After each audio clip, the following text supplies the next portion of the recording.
Welcome to the Alain Elkann interviews, an unprecedented window into the minds of some of the most well-known and respected figures of the last 25 years. I've started with the Ferragamos, just over 3 years ago. I had just won the CFDA, Vogue Fashion Fund, and then a couple of months later I won the CFDA award for emerging talent. This caught the attention of the Ferragamo family and executive team, and they called me and asked me whether I would be interested to work with them and be the first named shoe designer for Ferragamo, essentially since Salvatore died in 1960. His late wife, Wanda Ferragamo, was left with this business to manage, and she did such an incredible job with it. She essentially put all of her children in charge of different categories. Someone was working on shoes, someone on ready-to-wear, someone on silk scarves, and it really was an incredible family business. But it meant that the way that the company was structured up until those 3 years ago, it was essentially working in silos. There were different people overseeing different categories of the business. And so essentially what happened is that when you walked into a Ferragamo store, you didn't necessarily feel that there was one complete and clear design aesthetic.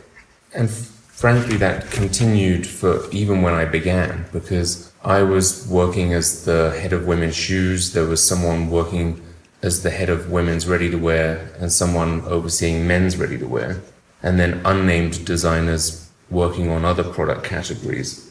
And so essentially what happened is that the vision that I had for the house, it really started to resonate and become very successful commercially.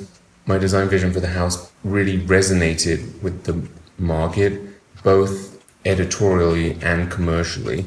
But it became obvious that my vision was different from that of the other designers that were working in the house. At that point, the CEO and the family committee asked me whether I would be interested to become the creative director of all women's categories, which is a role that had never existed before. And then after about a year in the role and seeing the success that we were having with my work on the women's, they invited me to oversee all men's categories. I mean, I think that the way one approaches the collection for men and women is quite different, essentially because men tend to be less brave in their fashion choices than women. Women are more inclined to change the silhouette of the garments that they wear from one season to the next, whereas men tend to find a uniform that works for them and stick with that for many years. And then when Salvatore was alive, all of his creations were some of the most vibrant and colorful shoes that the world had ever seen. I mean, when you see what we sell, it's a lot of black and gray and navy blue. So what do you do? What did you do? I'm trying to push the boundaries further and go back to the original design philosophy of Salvatore himself, which was always about using the best in Italian craftsmanship, but then combining that with state-of-the-art technology. My catchphrase, I guess, is high tech meets high craft. Why high tech? It's actually very much related to the philosophy of Salvatore himself.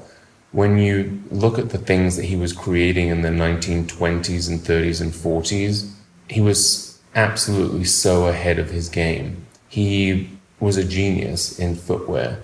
He had hundreds of scientific patents. And with his shoes, he defined gravity. He defined the norms of footwear making of that day.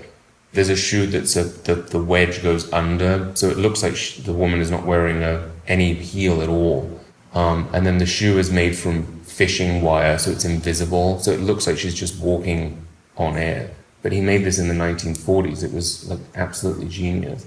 His success started in Hollywood, and he was very well known among the stars of the time. Well, yes, he was the first person to dress Hollywood, essentially.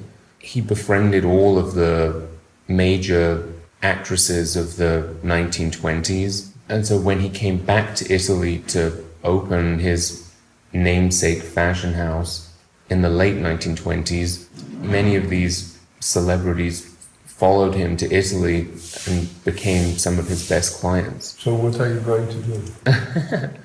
You know, I keep thinking what Salvatore would be doing today if he were still designing and working. And so I've started to develop shoes and clothes and bags and other accessories with that concept in mind.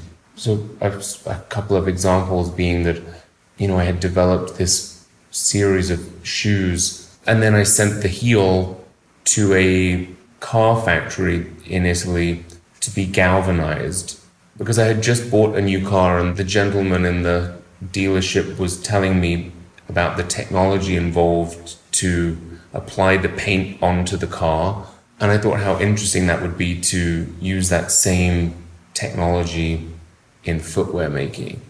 Was it successful? Very successful. It gives a very specific metallic finish. It's also very lightweight and very durable. Apart from the design of the shoe, the comfort is my main focus at Ferragamo. And now that you are the general creative director, what is your goal, your aim? To essentially unite the design vision for the house to create one clear message and then introduce this beautiful Italian heritage brand to a new generation of consumers. Ferragamo clients are old. I think that we have the reputation of being affiliated with an older customer. And a major part of my job is to ignite the brand and make it feel relevant for today. And I'm doing that in multiple ways through the collection itself and silhouettes that will appeal to a younger audience. I've totally changed the advertising campaign concepts and have started working on a brand new retail store concept that is younger, more light, more airy, and again is using elements that combine this high tech and high craft. Is it difficult to face today so many different markets, from China to the United States, Europe, and so on? I mean, when you conceive something, Sure. You just do what you like, or you think for the Chinese is this, for the US is that, Europeans are more like that, or just try to give your thing and whoever likes it, you know what I mean? I think that today the marketplace is so flooded with so much product that it's really important to have a very clear vision and to give a reason for your customer and prospective customers to shop with you. And that vision that I have is connected to the history of the brand and the creations that Salvatore left behind, but modernizing it and making it feel more youthful and relevant for today. And then in terms of global appeal, I think the world has definitely changed today because with the introduction of the internet and social media, everyone globally is seeing the same things at the same time. The days of trends that were specific to different continents, it's gone. I mean, the one thing that Ferragamo does that's interesting is that we're one of the only brands that still makes different fits for different regions. The fashion is exactly the same, it's just the fit has to be slightly different. For example, in the United States, women's feet tend to be longer and more narrow, whereas in Asia they're more wide and shorter. And so at Ferragamo we develop our footwear with those measurements in mind, and we ship the relevant fit for the relevant market. But the shoe is essentially exactly the same, it just fits much better. I mean, if I think of Ferragamo, I think of conventional suits. I see bags, not like Hermes, that, you know, that kind of conventional bag and blah, blah, blah. I see Ferragamo like a kind of comforting label for middle class bourgeoisie, myself, right? Yeah, well, that's what it's That's become. what I felt, which there's nothing wrong about it. No. But of course, I didn't think Ferragamo was Galliano or was Gucci or, you know, the kind of thing. Was that business, conventional business, going well or less well, and therefore you need to change? Or are you going to keep a traditional line, you know, of that kind of clients and try to have another line for competing with other brands who are more adventurous? Sure. You know? And then what is the difference between a t-shirt that you buy at Zara or Uniqlo and a t-shirt you buy at Ferragamo, 10 times more expensive, 100 times more expensive? What did you have to change in order to keep Ferragamo à la page in the game, considering that Ferragamo has been the first Italian, let's say, fashion name to be well known in the United States? Well, this is the biggest challenge that I faced as the creative director of Ferragamo. You know, it's an established, successful business with a very loyal clientele. So my job is to maintain and keep that customer happy and excited and coming back to shop with the brand.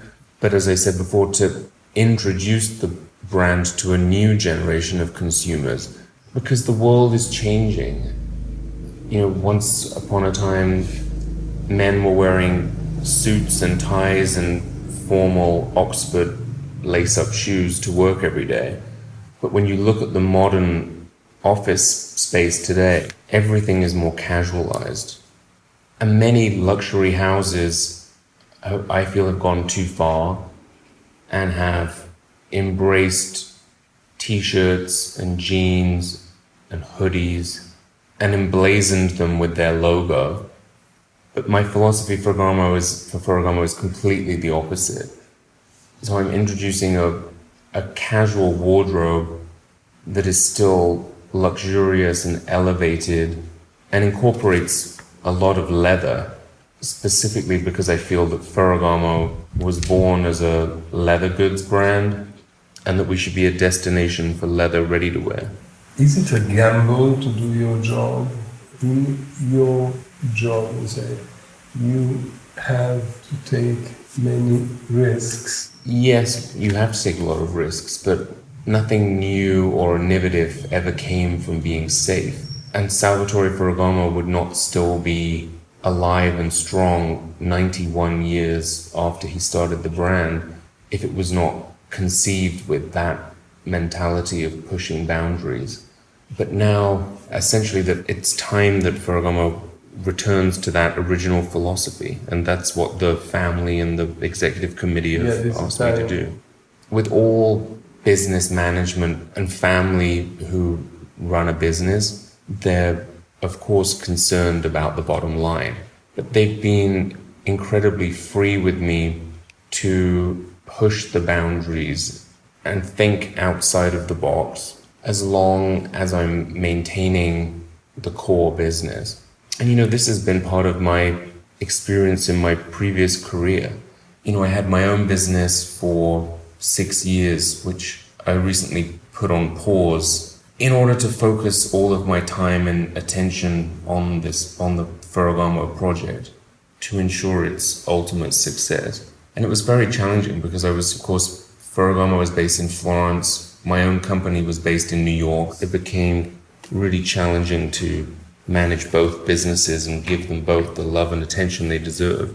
Now I live in Florence. You know, Florence is incredible. It's the seat of civilization. It's the home of so much art and culture. But it's also really good in today's modern world as a contemporary fashion designer to be able to travel often to other parts of the world. And so I spend a lot of time I'm traveling to Asia and the United States and across Europe. I'm traveling all of the time. Which is your main market? China is definitively the first market, but as you were pointing out, Ferragamo was one of the first names in the United States, and so the business in the US is still very strong, which is great considering so many brands are suffering in the United States right now. Ferragamo is luxury? Yes, absolutely. It's one of the only luxury fashion houses today that still produces 100% of its products in Italy using the best Italian craftsmanship. How many stores do you have? Currently there's around 650 globally. There's a lot of work to do, but a lot of those stores in the airports are, they're owned by they're franchises, so it's now working with those partners to get them aligned with my new vision. Unfortunately, these things don't happen overnight, but it's happening faster than I anticipated because the new product that I've introduced has become commercially very successful. If you had to describe your style. That's an interesting question, only that since I became a creative director overseeing all product categories, I think my personal style really changed. I used to love to wear color and experiment with different silhouettes of clothes on myself, but now when you're working with fabrics and creating a collection, I don't want to get distracted by what I'm wearing myself. And so I've seemed to have adopted a wardrobe of all black or navy. What is more important, or is it equally important, menswear and women's wear? Yeah, they are. It's one of the only businesses where men's and women's are almost equal. Do you have some models? You work with Calvin Klein, you work with Jim Sanders, you work with McQueen. Who are your reference point? Do you have? Well, I didn't work with Jill Sander, but I did work with Calvin and McQueen. But I had before I started my own business and before I worked with Ferragamo, I had a pretty long career working with other designers. I started in the late 90s working with Alexander McQueen, which was an incredible moment because he was at the height of his career and he taught me a lot about pushing boundaries and not being concerned about the market. It was really fashion for fashion's sake with Alexander McQueen. It was incredible. The things that I witnessed and experienced working beside him totally formed my career. But then I moved to the United States and started working with American designers, firstly with Narciso Rodriguez and then with Calvin Klein. And it was a very different approach. It was very much about wearable fashion and business. And then, of course, I worked with Donna Karan for over a decade before I started my brand. And it was with her that I learned the importance of fit, comfort, and wearability. And so now when I look back at my work experience, it's interesting how all of those different designers have influenced the way that I think and work. What seems to have changed is that, when I was young, there were Armani, Versace, Prada, Dolce Gabbana, Saint Laurent, whatever. Now, most of these brands remain, but there are very good and famous designers who make them, but they don't make them with their name, right?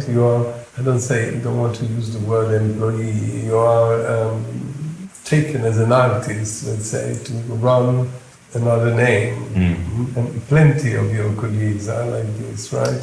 Most of your colleagues. So what has changed? Something must have changed, right? The fact that there's too much money involved nowadays, that it's too much a big business, I think and you can't begin and then exist. And is this system frustrating the creative I mean, there are people like Lacroix, Gaultier, whatever, Right. they did whatever they want, right? Mm-hmm. Others were more conventional, like Armani, or, each one.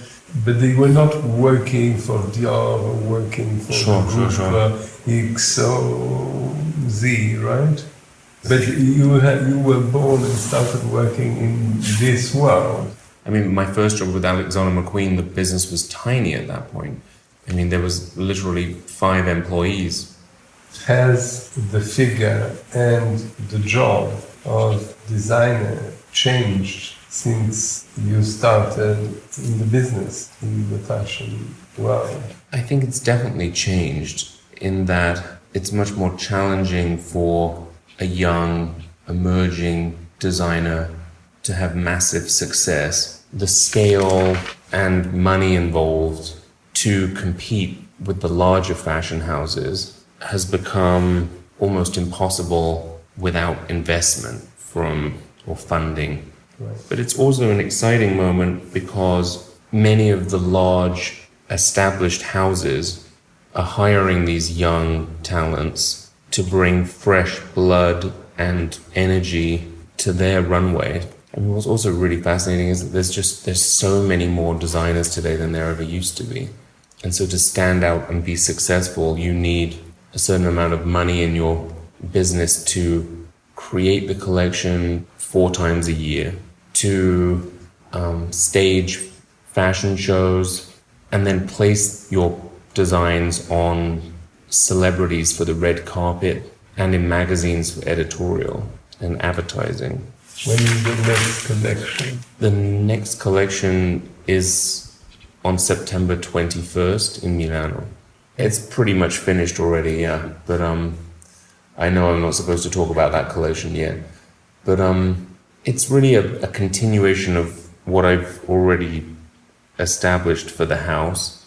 It's colorful, there's a lot of leather, but this time it's a bit more free and open, and there's more skin.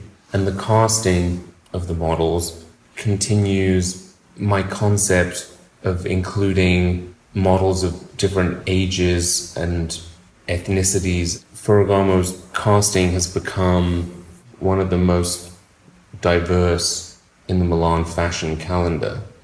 And that's important for me because being a house with 650 stores in almost every country globally, I want the casting to reflect the global consumer that we have. My design approach for Ferragamo was never going to be a revolution. With a company that's worth 1.5 billion euro, you can't simply ignore the current customer base. But in order to grow the business, it was really important for me to engage with all of the elements and facets that made that house so successful in the past, but to rework them and rethink them in a new way.